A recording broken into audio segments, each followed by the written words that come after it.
Kia ora, happy Friday.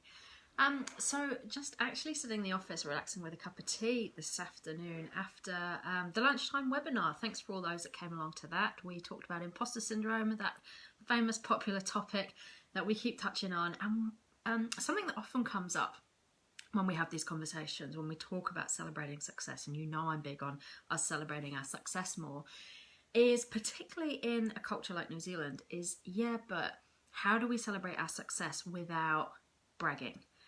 There's this tendency to believe that if we celebrate our success or talk about our strengths, that that we are boasting. So the question that often comes up is, how do we celebrate that? How do we be humble and still celebrate our success? And the thing that I'm often saying in the face of that question is, being good at things and admitting it, or acknowledging somebody else's praise or thanks or acknowledgement of you, isn't boasting. You can still do that in a humble way.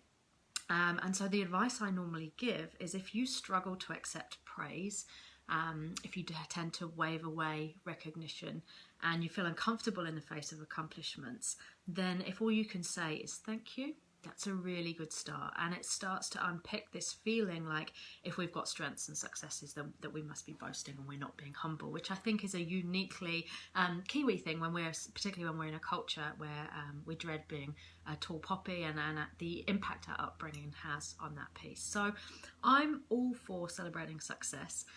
If you didn't get on that webinar this afternoon, it was fully booked.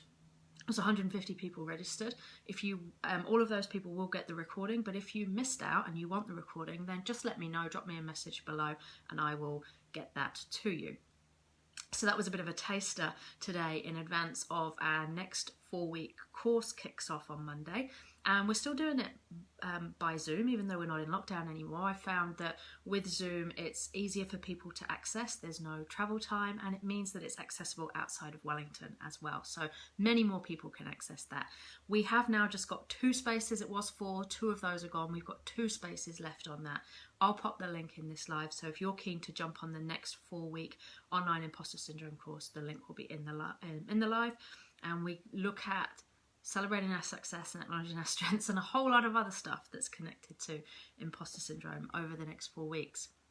So whilst I'm a big one for celebrating our successes, and it's something I'm constantly talking about with people, I'm also one for acknowledging that when stuff doesn't go well, for keeping it real. And that's something I've been challenged on this week. So as many of you will know, I'm doing a TEDx talk in September in the Waikato. And as part of that, I've been going through their coaching program, which has been really interesting for me because I've never really had any official coaching in this space before.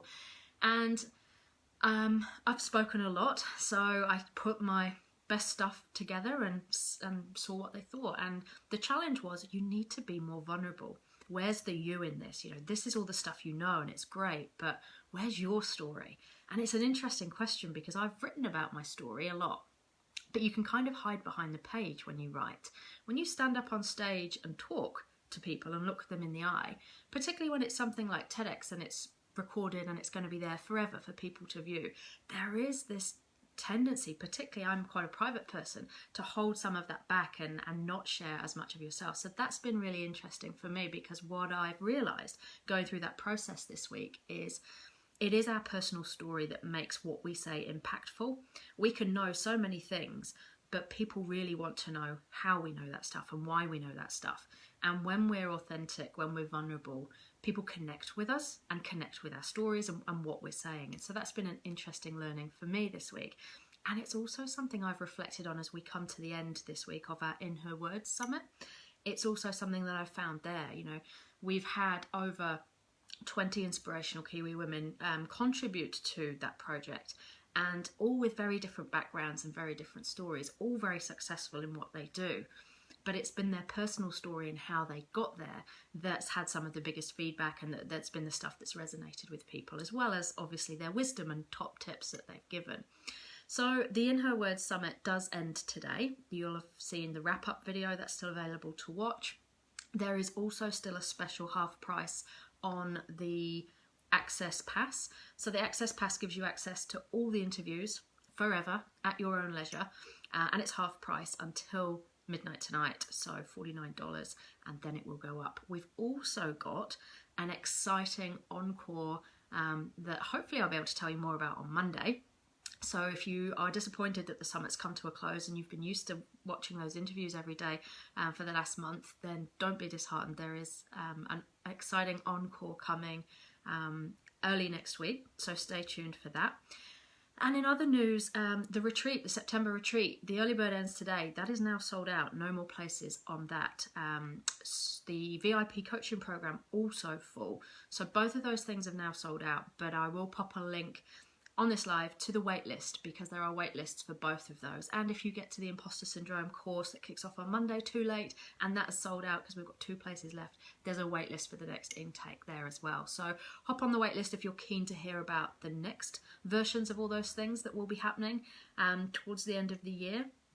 Otherwise, I hope you have a fabulous weekend. Ka kite now.